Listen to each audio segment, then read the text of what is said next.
খোদা তোমায় ডাকতে জানি না।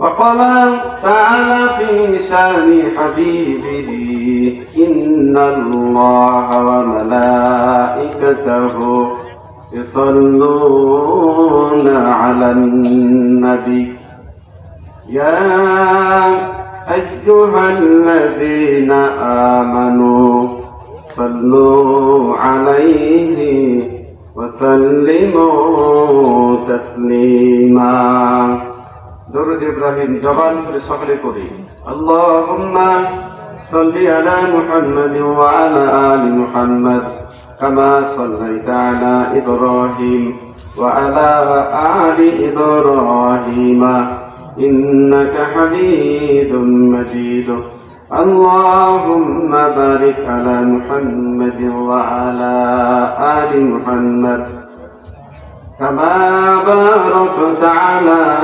إبراهيم وعلى آل إبراهيم إنك حميد مجيد يا حمزة مسافر حي وهي ঠিকানা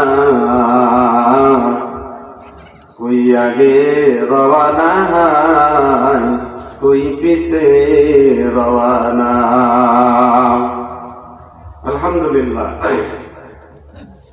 চিরিবন্দর থানার ঐতিহ্যবাহী এলাকা দক্ষিণনগর যুব কল্যাণ সমিতির উদ্যোগে ফোরকানিয়া মাদ্রাসার উন্নয়ন এবং হিফজুল কোরআন মাদ্রাসা নির্মাণ করতে আজকের এই ঐতিহাসিক তাফসীরুল কোরআন মাহফিলের সভাপতিত্ব করছেন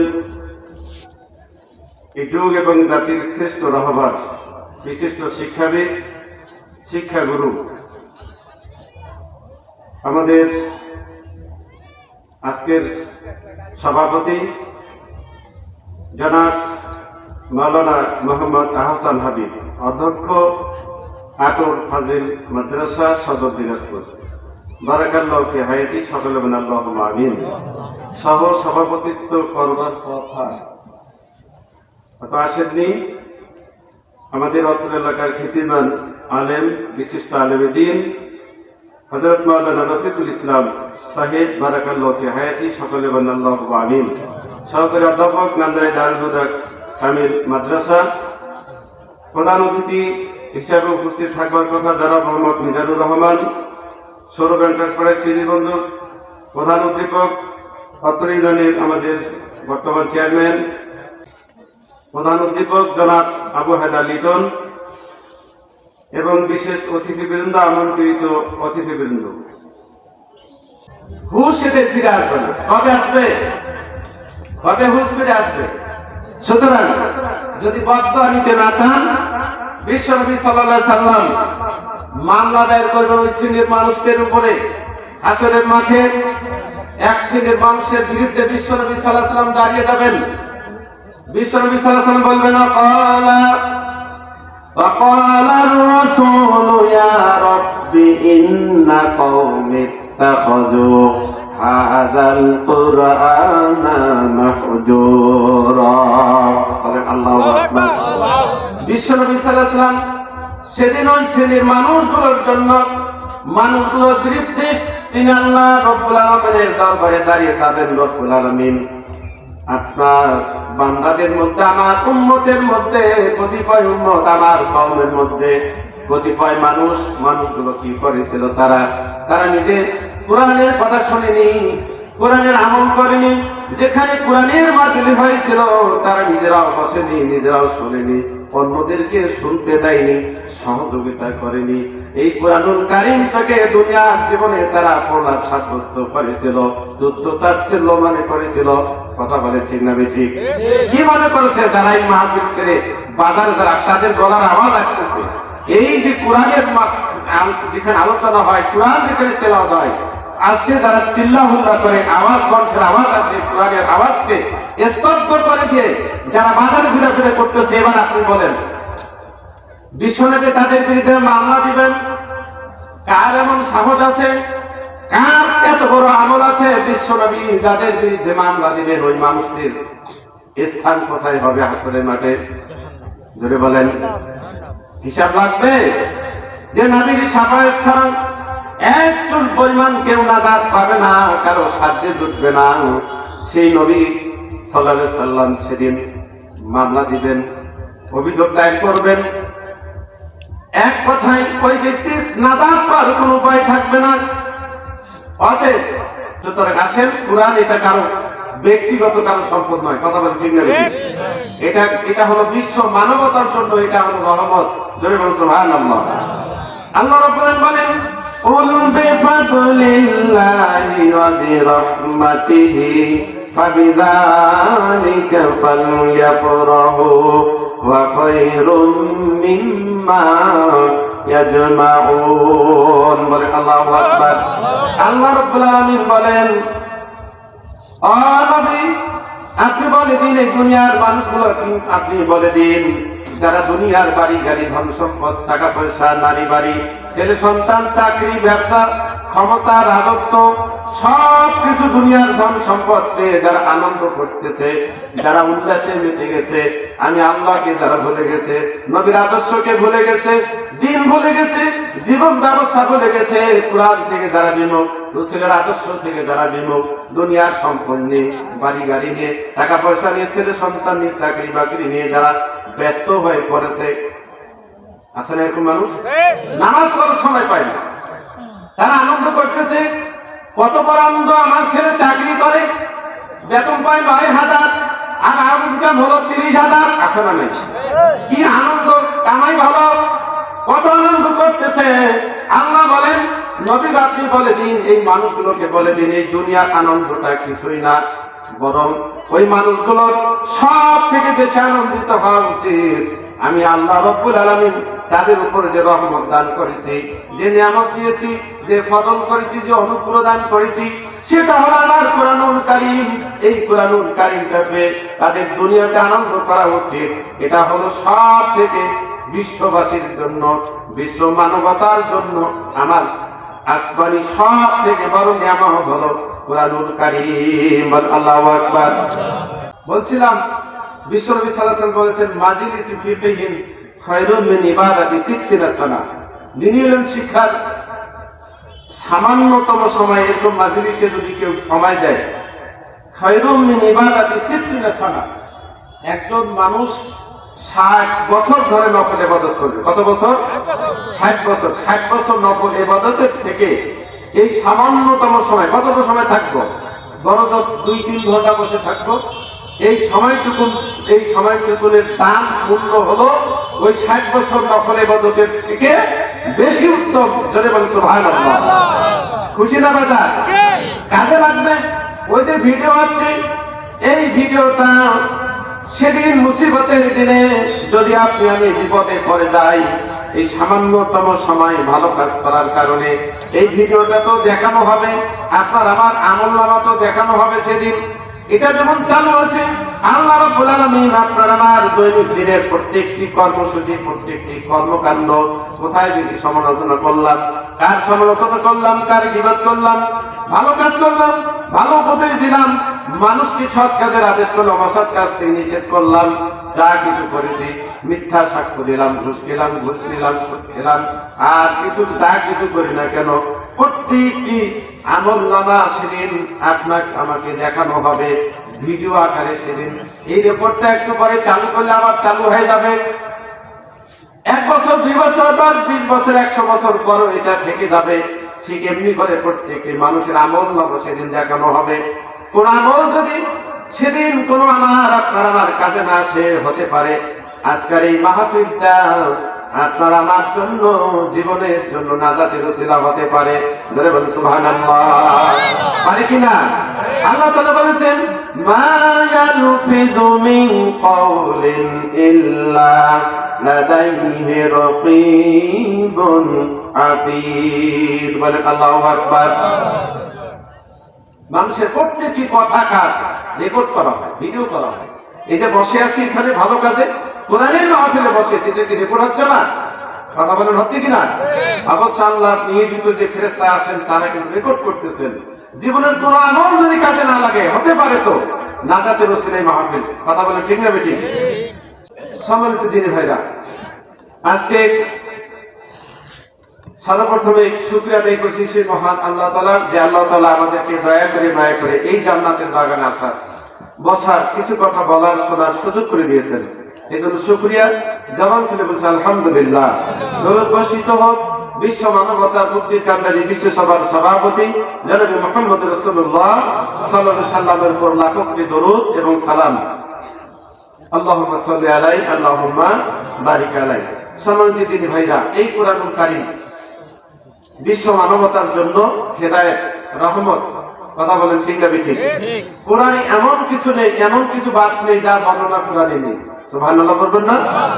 আল্লাহ রাব্বুল আলামিন বলেছেন যে প্রত্যেকটি বিষয়, ওয়ানাজ্জালনা আলাইকাল কিতাবা তিবয়ানান লিকুল্লি শাই, প্রত্যেকটি বিষয়ের বর্ণনা আল্লাহ তাআলা দিয়েছেন। কোনো ফাঁক নেই, সেখানে আপনি ঢুকবেন ফাঁক দিয়ে। কথা বলেন ঠিক না বেঠিক? কোনো ফাঁক নেই, সব ফাঁক বন্ধ করা আছে। সব কিছু আল্লাহ সব বর্ণনা করে দিয়েছেন। আল্লাহ বলছেন খুলে ফেলে সব কিছু বর্ণনা আমি দিয়েছি। ব্যক্তি জীবন, পারিবারিক জীবন, রাষ্ট্রীয় জীবন, সামাজিক জীবন, অর্থনৈতিক, ব্যাংক নীতি, সমাজনীতি, যত নীতি আছে, পররাষ্ট্রনীতি, আন্তর্জাতিক নীতি, যত নীতি আছে, ব্যবসা বাণিজ্য, চাকরি, কৃষি থেকে শুরু করে সব কিছু বর্ণনা দেওয়া আছে কোরআনুল কারীমের মধ্যে। আল্লাহ বলছেন তিবয়ানান লিকুল্লি শাই, প্রত্যেকটা বিষয়ের বর্ণনা আমি আল্লাহ তাআলা দিয়েছি। জোরে বলেন সুবহানাল্লাহ। আল্লাহ রাব্বুল আলামিন বলেন তানজিলুল কিতাবি লা রাইবা ফীহি মির রাব্বিল আলামিন। আল্লাহু আকবার। আল্লাহ রাব্বুল আলামিন বলেন তানজিলুল কিতাব লা রাইবা ফীহি মির রাব্বিল আলামিন। This is the revelation of the book in which there is no doubt for Lord of the worlds. বলেন আল্লাহু আকবার। আল্লাহু আকবার। আল্লাহ তাআলা বলেন এমন একটি কিতাব আমি আল্লাহ তাআলা নাযিল করেছি, অবতীর্ণ করেছি, এর মধ্যে কোনো সন্দেহ নেই। সন্দেহ আছে নাকি? কি সন্দেহ করবেন? সন্দেহ আছে? ঈমান থাকবে? কোনো সন্দেহ নেই। এটা হলো মির রাব্বিল আলামিন, মহান আল্লাহ রাব্বুল আলামিন এটা নাযিল করেছেন আল্লাহ তাআলার পক্ষ থেকে। আল্লাহ বিশ্ব জাহানের মালিক রব, তিনি তার পক্ষ থেকে এটা নাযিল হয়েছে। ধরে বলেন সুবহানাল্লাহ। আল্লাহ রাব্বুল আলামিন বলেন আনজালাহু বিইলমিহি ওয়া কাফা বিল্লাহি ওয়াল মালাইকাতু ইয়াশহাদুন ওয়া কাফা বিল্লাহি হাসিবা। বলেন আল্লাহু আকবার। আল্লাহ তাআলা বলেন আনজালাহু বিইলমিহি, আমি আল্লাহ আমার নিজের ইলম দিয়ে এটা নাযিল করেছি। বলেন মারহাবা। কার জ্ঞান? কার জ্ঞান? আল্লাহ আনজালাহু বিইলমিহি, আমি আল্লাহ আমার নিজের জ্ঞান দিয়ে এটা নাযিল করেছি। ধরে বলুন সুবহানাল্লাহ। আমার নিজের জ্ঞান দিয়ে। ওয়াল মালাইকাতু ইয়াশহাদুন, ফেরেশতারাও সাক্ষ্য দেয়। ওয়া কাফা বিল্লাহি হাসিবা, আর সাক্ষ্য প্রমাণের জন্য আর কারো দরকার নেই। আল্লাহ বলছে আমি আল্লাহ নিজেই যথেষ্ট। ধরে বলুন সুবহানাল্লাহ। আল্লাহর ব্যাপারে কারো সাক্ষ্য দেওয়ার দরকার আছে? এরপর আল্লাহ বলছেন যে ফেরেশতারাও তো সাক্ষ্য দেয়। আমি আল্লাহ যে কিতাব নাযিল করেছি এই ব্যাপারে ফেরেশতারাও সাক্ষ্য দেয়, আমার জ্ঞান। ফেরেশতারাও সাক্ষ্য দেয়, কিন্তু আল্লাহ বলছে কাফা বিল্লাহি হাসিবা, কারো প্রয়োজন নেই, আমি আল্লাহ নিজেই যথেষ্ট সাক্ষী হিসাবে। ধরে বলেন সুবহানাল্লাহ। আল্লাহ তাআলা বলেন ইয়া আইয়ুহার রাসূলু বাল্লিগ মা উনজিলা ইলাইকা মির রাব্বিক ওয়া ইল্লাম তাফআল ফামা বাল্লাগতা রিসালাতাক ওয়াল্লাহু ইয়াসিমুকা মিনান নাস। আল্লাহু আকবার। আল্লাহ রাব্বুল আলামিন এই কোরআনুল কারীম নাযিল করার পরে বিশ্ব নবী জনাব মুহাম্মদ রাসূলুল্লাহ সাল্লাল্লাহু আলাইহি সাল্লামকে বলতেছেন ইয়া আইয়ুহার রাসূল, হে রাসূল, বাল্লিগ মা উনজিলা ইলাইকা মির রাব্বিক, তোমার রবের পক্ষ থেকে যা কিছু নাযিল করা হয়েছে ওয়াইল্লাম তাফআলি, সেটা মানুষের কাছে সেটা পৌঁছায় দেন। আমার পক্ষ থেকে যা কিছু অবতীর্ণ করা হয়েছে তোমার উপরে, আপনার উপরে যা অবতীর্ণ করা হয়েছে, নাজিল করা হয়েছে, সেটা আপনি মানুষের কাছে এটা পৌঁছাই দিন। ওয়াইলাম তাফাল ফামা বাল্লাগতা রিসালাতা, যদি আপনি কাজটা না করেন, আমার এই বাণী, আমার এই আদেশ, আমার নির্দেশ, এটা যদি মানুষের কাছে পৌঁছে আপনি না দেন, তাহলে আপনি রিসালাতের দায়িত্ব পালন করলেন না। চিন্তা করছেন? আল্লাহ বলছে যে আপনি পালন করলেন না, আপনার উপরে যে দায়িত্ব দেওয়া হয়েছে এটা যদি আপনি পৌঁছে না দেন মানুষের কাছে, তাহলে আপনি রিসালাতের দায়িত্ব পালন করলেন না। কি ক্লিয়ার বুঝা? এরপর আল্লাহ বলছেন ওয়াল্লাহু ইয়াসিমুকা মিনান নাস, বলেন আল্লাহু আকবার। আল্লাহ তাআলা বলতেছেন যে কারণ এই যে দায়িত্বটা, কারণ কোরআনের কথা বললে কিন্তু বিপদ আছে, আছে কিনা? বিশ্বনবী সাল্লাল্লাহু আলাইহি ওয়াসাল্লামের মতো মানুষকে যার আগের পরে সমস্ত গুনাহগুলো মাফ করে দেওয়া হয়েছিল, নবুয়ত লাভ করার আগে 40টি বছর ধরে বাপ চাচাদের কাছে, প্রতিবেশীর কাছে, আত্মীয় স্বজনের কাছে, রাষ্ট্রের কাছে, সমাজের কাছে তিনি আলামিন ছিলেন। কথা বলেন ঠিক না? যখনই কোরআনের কথা বলতে গেলেন তখনই তার উপর বিপদ চলে আসলো। কথা বলেন ঠিক না? বেশি আল্লাহ তাআলা বলতেছেন নবী, এই কাজটি করতে গেলে আপনার উপর বিপদ আসবে, মুসিবত আসবে, মামলা আসতে পারে, হামলা আসতে পারে, ফাঁসির মঞ্চ আসতে পারে। আল্লাহু ইয়াসিমুকা মিনান নাস, আমি আল্লাহ মানুষ যত প্রকার আপনার উপর বিপদে আপনাকে ফেলতে যাবে, যত ষড়যন্ত্র করবে, যত দুর্নীতি বুদ্ধি করবে, যা কিছু করুন না কেন, আমি আল্লাহ তাআলা গ্যারান্টি দিচ্ছি, ওয়াদা করছি, আল্লাহু ইয়াসিমুকা মিনান নাস, আমি আল্লাহ মানুষের সমস্ত অনিষ্ট থেকে, মানুষের সমস্ত ষড়যন্ত্র থেকে আমি আল্লাহ আপনাকে হেফাজত করব। জোরে বলুন সুবহানাল্লাহ। লিল্লাহি তাকবীর। এটা কিন্তু নবীর ব্যাপারে আল্লাহ গ্যারান্টি দিয়েছেন যে আমি আল্লাহ আপনাকে হেফাজত করব, এটা একটা আমার। কিন্তু আপনার আমার বেলায় কিন্তু সাধারণ ইমানদারদের বেলায় কিন্তু এটা করেননি, এই দায়িত্ব নেননি। আর যার কারণে নবীর চোখের সামনে, নবীর জীবদ্দশায় সাহাবীরা জ্যান্ত কাফের মুশরিকরা তাদের উপর স্ত্রীর রোলাপ চালিয়ে, আম্মার বিন ইয়াসির, সুমাইয়া, এই ধরনের বেলালকে কাফেররা মুশরিকরা নির্যাতনের স্ত্রীর রোলাপ চালিয়ে তাদের জীবন কি করে দিয়েছে, বরবাদ করে দিয়েছে। কথা বলে ঠিক না? বেশি কিন্তু নবীর ব্যাপারে আল্লাহ তাআলা গ্যারান্টি দিয়েছেন আল্লাহু ইয়াসিমুকা মিনান নাস, হে নবী, মানুষ আপনার উপর ষড়যন্ত্র করবে, মামলা দিবে, হামলা করবে, ঘর ছাড়া করবে, বাড়ি ছাড়া করবে, সমাজ ছাড়া করবে, দেশ ছাড়া করবে, ভিটা ছাড়া করবে, আপনাকে হিজরত করতে হবে, যত ষড়যন্ত্র করুক, কিন্তু আমি আল্লাহ আপনার দায়িত্ব নিচ্ছি, এরা আপনার জীবনের ক্ষতি করতে পারবে না। জোরে বলেন সুবহানাল্লাহ। এই গ্যারান্টি নবীর ব্যাপারে আল্লাহ নিলেন। এবার আসেন, আল্লাহ রাব্বুল আলামিন যখন এই বাণীটা নাযিল করার পরে প্রথমত 3টি বছর বিশ্বনবী সাল্লাল্লাহু আলাইহি ওয়াসাল্লাম কোরআনের দাওয়াত প্রকাশ্যে দিতে পারেননি। বিশ্বনবী সাল্লাল্লাহু আলাইহি ওয়াসাল্লাম 3টি বছর দাওয়াত দিতে পারেনি, গোপনে গোপনে দায়িত্ব দিয়েছেন। কিভাবে? প্রকাশ করতে পারেননি। 3টি বছর গোপনে গোপনে দাওয়াত দিয়েছেন, কোরআনের দাওয়াত দিয়েছেন, কালেমার দাওয়াত দিয়েছেন, রিসালাতের দাওয়াত দিয়েছেন, পৌঁছে দিয়েছেন। তিনি যে নবী, তিনি যে সত্য রাসূল, তার উপর যে কোরআন নাযিল হয়েছে, আল্লাহ তাআলার সর্বশ্রেষ্ঠ নিয়ামত, এই দাওয়াত, এই বাণী 3টি বছর গোপনে দিয়েছেন, প্রকাশ করতে পারেননি। এরপর আল্লাহ রাব্বুল আলামিন 3টি বছর পরে আয়াত নাযিল করেছেন, ওয়া আনজির আশিরাতাকাল আকরাবিন। বলে আল্লাহু আকবার। নবী, এতদিন আপনি দাওয়াত দিয়েছেন গোপনে, এখন কিন্তু আর গোপন না, এখন হলো ওপেন। এখন কি? এখন হলো প্রকাশ্যে দাওয়াত দিতে হবে।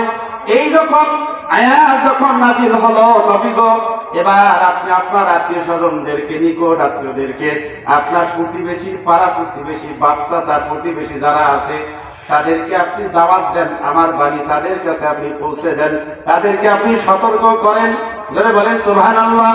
বিশ্ব নবী সাল্লাল্লাহু আলাইহি ওয়াসাল্লামের উপর যখন এই নির্দেশ যখন আসলো, আল্লাহ নবী সাল্লাল্লাহু আলাইহি সাল্লাম হযরত আলী রাদিয়াল্লাহু তাআলা কে ডেকে বলতেছেন, আলী রে, আমার উপরে নির্দেশ করা হয়েছে, আল্লাহ তাআলা আমাকে নির্দেশ দিয়েছেন আর গোপন না, এখন প্রকাশ্যে কালিমার দাওয়াত দিতে হবে, কোরআনের দাওয়াত দিতে হবে। আমার উপরে নির্দেশ এসেছে, আলী তুমি এক কাজ করো, আগামীকাল আমার আপনজনদেরকে তুমি দাওয়াত করো, ভোজের আয়োজন করো। কিসের আয়োজন? ভোজের আয়োজন করো। বিশ্ব নবী সাল্লাল্লাহু আলাইহি সাল্লাম ভোজের আয়োজন করলেন, আলীকে নির্দেশ করলেন বিশ্ব নবী সাল্লাল্লাহু আলাইহি সাল্লাম আপনজনদেরকে দাওয়াত দেওয়ার জন্য। দাওয়াত দেওয়া হলো। আলী রাদিয়াল্লাহু তাআলাকে বললেন, আলী রে, আমার আপনজনদের জন্য ভোজের আয়োজন, খাওয়া দাওয়ার ব্যবস্থা করো, কারণ আমাকে তাদেরকে একত্রিত করে দাওয়াত দিতে হবে। আল্লাহর নির্দেশ এসেছে, সে দাওয়াত পৌঁছে দিতে হবে। আলী রাদিয়াল্লাহু তাআলা বলেন, ইয়া রাসূলুল্লাহ, ইয়া হাবিবাল্লাহ, আপনার আপনজনদেরকে আমি দাওয়াত দিয়েছি, আর আয়োজন যা করেছি, খাওয়ার আয়োজন যা করেছি, তাতে 4 থেকে 5 জন মানুষের খাওয়া হবে। কয়জন? কিন্তু ইয়া রাসূলুল্লাহ, ইয়া হাবিবাল্লাহ, আয়োজন যা হয়েছে, কিন্তু লোকজন যা এসেছে, সেই লোকজন উপস্থিত হয়েছে। হযরত আলী বলেন, আমি 4 থেকে 5 জন মানুষের আয়োজন করলাম, কিন্তু লোকজন যা জমা হয়েছে, বিশ্ব নবী সাল্লাল্লাহু আলাইহি সাল্লামের প্রতিবেশী আপনজনরা যা এসেছে, প্রায় 40 থেকে 45 জন মানুষ উপস্থিত হয়েছে। জোরে বলেন সুবহানাল্লাহ। কয়জন? বিশ্ব নবী সাল্লাল্লাহু আলাইহি সাল্লাম বলেন, আলী, খাবারের পাতিল কোথায়? হযরত আলী রাদিয়াল্লাহু তাআলা বিশ্ব নবীর সামনে রান্না করা খাবারগুলো, রুটি আর গোশত, বিশ্ব নবী সাল্লাল্লাহু আলাইহি সাল্লামের সামনে উপস্থিত করলেন। আল্লাহর নবী পাতিল থেকে একটা মাংসের টুকরা মুখে দিয়ে চিবাই ওই মাংসের পাতিলের মধ্যে, খাবারের পাতিলের মধ্যে ফেলাই দিলেন, ছিটাই দিলেন, আর বলেন, আলী রে, যাও যাও, আমার আপনজনদেরকে তুমি খাবারগুলো বন্টন করে দাও। ধরে বলে সুবহানাল্লাহ। হযরত আলী বলেন, আমি দেখলাম বিশ্ব নবী সাল্লাল্লাহু আলাইহি ওয়াসাল্লাম আপনজনেরা এই 4-5 জনের খাবারগুলো 40 থেকে 45 জন মানুষ সবাই পেট ভরে খেয়ে নিল। নেওয়ার পরে এই খাবার আমি দেখলাম পাতিলের মধ্যে অবশিষ্ট যা খাবার আছে, এখন আমি দেখলাম আরো অনেক খাবার অবশিষ্ট আছে, মনে হচ্ছে যে কয়েকটা আঙ্গুলের দাগ খাবারের পাতিলের মধ্যে পড়ে আছে। জোরে বলুন সুবহানাল্লাহ। খাবার অবশিষ্ট আছে। খাবার কয়জনের রান্না হয়েছিল? 4-5 জনের, কিন্তু খেলো কতগুলো মানুষ? 40 থেকে 45 জন মানুষ। খাবার পরেও খাবার অবশিষ্ট সেখানে। সুবহানাল্লাহ বলবেন না? এবার বিশ্ব নবী সাল্লাল্লাহু আলাইহি সাল্লাম দাঁড়িয়ে গেলেন। ভাই সাহেব, দাওয়াত দিবেন না? এবার কি দাওয়াত? কালেমার দাওয়াত। দাওয়াত দিবেন, দাঁড়িয়ে গেলেন। এই মানুষগুলোর মধ্যে থেকে বিশ্ব নবী সাল্লাল্লাহু আলাইহি সাল্লাম দাঁড়িয়ে গেলেন, খালি কথা শুরু করবেন। ঠিক এমন মুহূর্তে দূর থেকে ওই জনগণের মধ্য থেকে নবীর আপন চাচা কে? হ্যাঁ, ধরে বলেন, আবু লাহাব। ওই যে বলেছিলাম সেদিন, কি কে? নবীর আপন চাচা আবু লাহাব ওই মাজলিসের মধ্য থেকে দাঁড়িয়ে গেল। বলতেছেন যে, লোকজন, ভাই সব শোনো শোনো, আমার একটা কথা আছে। কি কথা? এই যে দেখো, চোখের সামনে তোমরা দেখলা আমার ভাতিজা মুহাম্মদ, জোরে বলেন সাল্লাল্লাহু আলাইহি সাল্লাম, আজকে এই খাবারের মধ্যে তোমরা যে খাবার খেলে, এই খাবারের মধ্যে স্পষ্ট জাদু করেছে। দেখলা 4-5 জনের খাবার আমরা 40-45 জন মানুষ খাওয়ার পর আবার খাবারগুলো চবে আছে। দেখো খাবারের মধ্যে কি পরিমাণ জাদু করেছে। তোমরা কি আরো থাকবা নাকি এখানে? তাড়াতাড়ি চলে যাও, নয়তো তোমাদের উপরও জাদুর প্রভাব পড়বে। এই কথা যখন বললেন, বিশ্ব নবী সাল্লাল্লাহু আলাইহি সাল্লামকে আর কোনো কথা বলতে দিলেন না, দাওয়াত দিতেই দিলেন না, মাজলিসটা ভেঙে দিলেন। কি করলেন? মাজলিসটা ভেঙে দিলেন। একটু কালেমা পড়েন, লা ইলাহা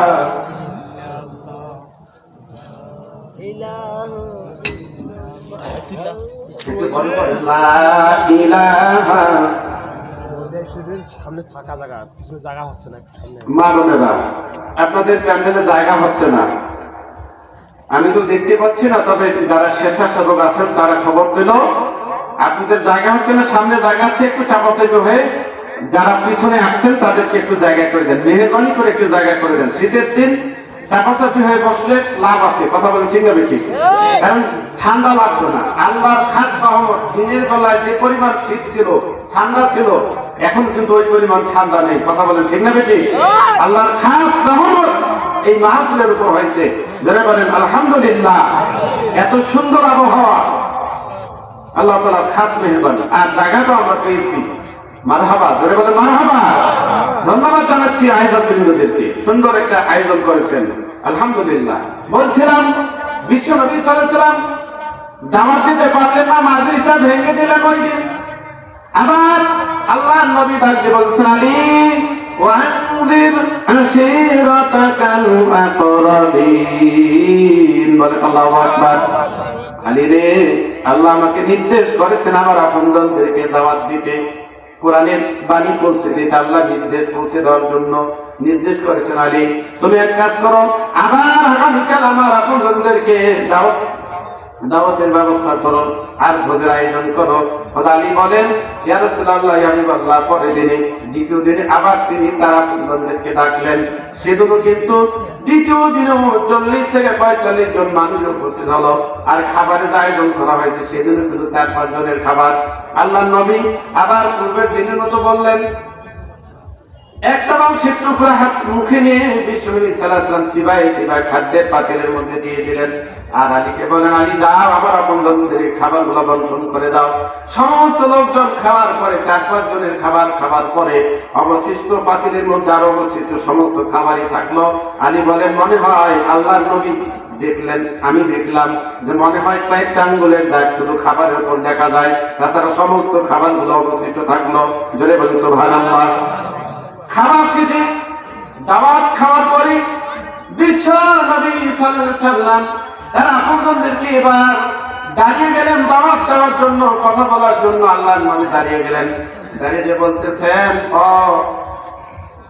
নবীর পরিবারেরা, আব্দুল মুত্তালিবের বংশরা, শোনো শোনো, মক্কার লোকেরা, কুরাইশেরা, শোনো, শুনে নাও, যদি তোমরা একটি মাত্র কথা, আমার কথা যদি মান্য করো, আমার একটি কথা যদি তোমরা গ্রহণ করো, যদি মেনে নিতে পারো, আল্লাহ বললেন, লাউ কুনতুম কালিমাতান ওয়াহিদা তাকুনিহা তামলিকুনা বিহাল আরাবা তাদিনা লাকুম বিহাল আযান, বলেন আল্লাহু আকবার। আল্লাহ বললেন, ও মক্কার কুরাইশা, নবীর বংশের লোকেরা, শুনে নাও, তোমরা যদি একটি মাত্র কথা মেনে নিতে পারো, আমার কাছে যে ওয়াদা করতে পারো, তাহলে মনে রাখবা, যত পৃথিবীর যত অনারব মানুষ আছে, সমগ্র অনারব মানুষগুলো তোমাদের বশ্যতা স্বীকার করবে। আর এই ক্ষমতার, সারা বিশ্বের ক্ষমতার মসনদ, ক্ষমতার মুকুট তোমাদের মাথার উপরে থাকবে। ধরে বলো সুবহানাল্লাহ।